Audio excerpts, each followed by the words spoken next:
What's up, Raider Nation? It's your boy, Raider Alex, back with another video for all of you. If you're new to the channel and love Raider-related content, make sure to hit that like button, drop a comment, and subscribe so you don't miss out on anything.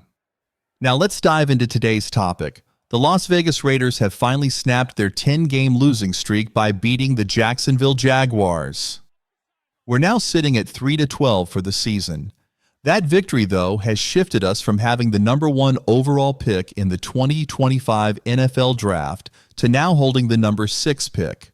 I know a lot of fans are feeling mixed about this, and honestly, I'm right there with you. I thought if we were going to start winning, it should have been earlier in the season, not now.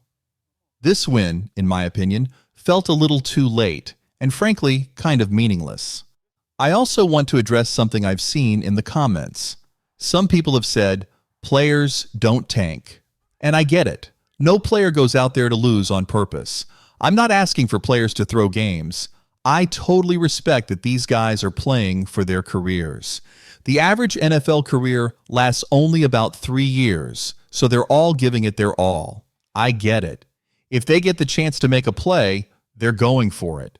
But here's where I stand. From an organizational perspective, when the Raiders were 2-8, 2-9, or 2-10, it felt like we should have started looking ahead. At that point, we were mathematically eliminated from the playoffs. This could have been the perfect time for management, Mark Davis, our GM, Tom Telesco, and Coach Antonio Pierce to come together and start planning for the future.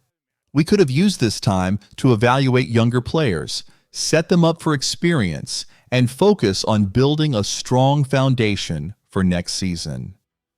Instead of pushing for wins with veterans, why not give guys like Aiden O'Connell and Desmond Ridder a chance to lead? We have younger, hungry players like Dylan L. at running back and Amari Gaynor at linebacker who are ready to prove themselves, even if they're not quite ready to be full-time starters. It was a missed opportunity to prepare for the future and set the team up for long-term success. At this point in the season, when the playoffs are out of reach, the focus should shift to evaluating the players we have and planning for the future.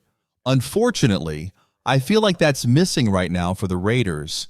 This might be one of the biggest disconnects between Antonio Pierce and the fan base, but I don't think it's entirely his fault. The real issue is the uncertainty surrounding Antonio Pierce's future with the team. It seems like he might already be feeling like he has one foot out the door. After the game, he was asked about the Raiders moving from the number 1 overall pick to the number 6 pick, and his response was telling. Take a listen to what he had to say.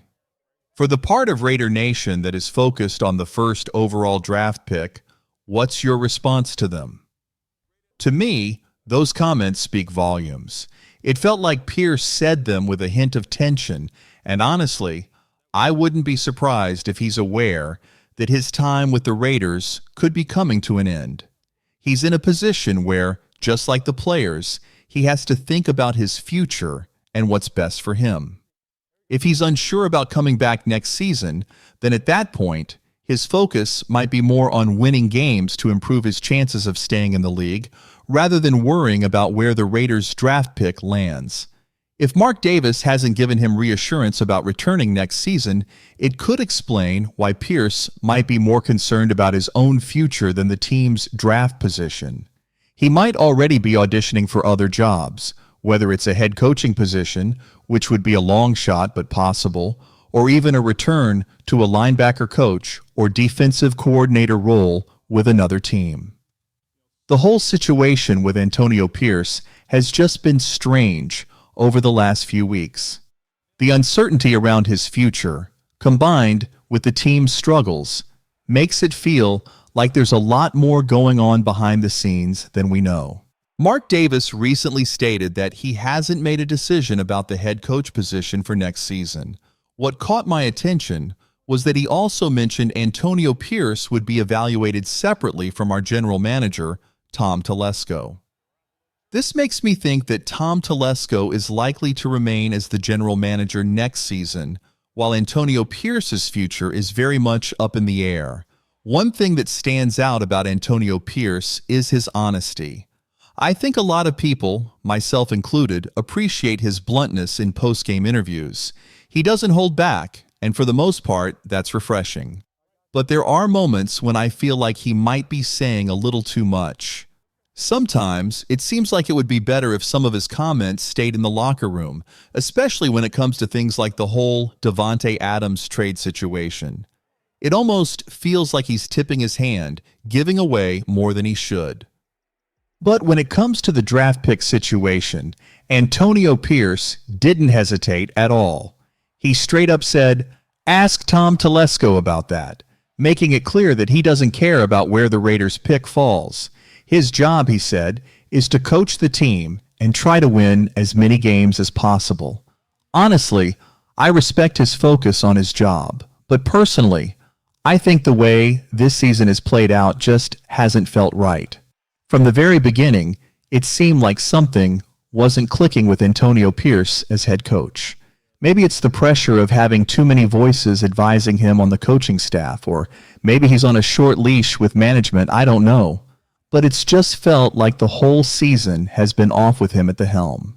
At the end of the day, we can't let Antonio Pierce off the hook entirely.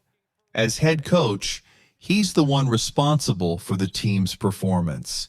He said multiple times that his goal is to win games, but he's also made some questionable decisions along the way.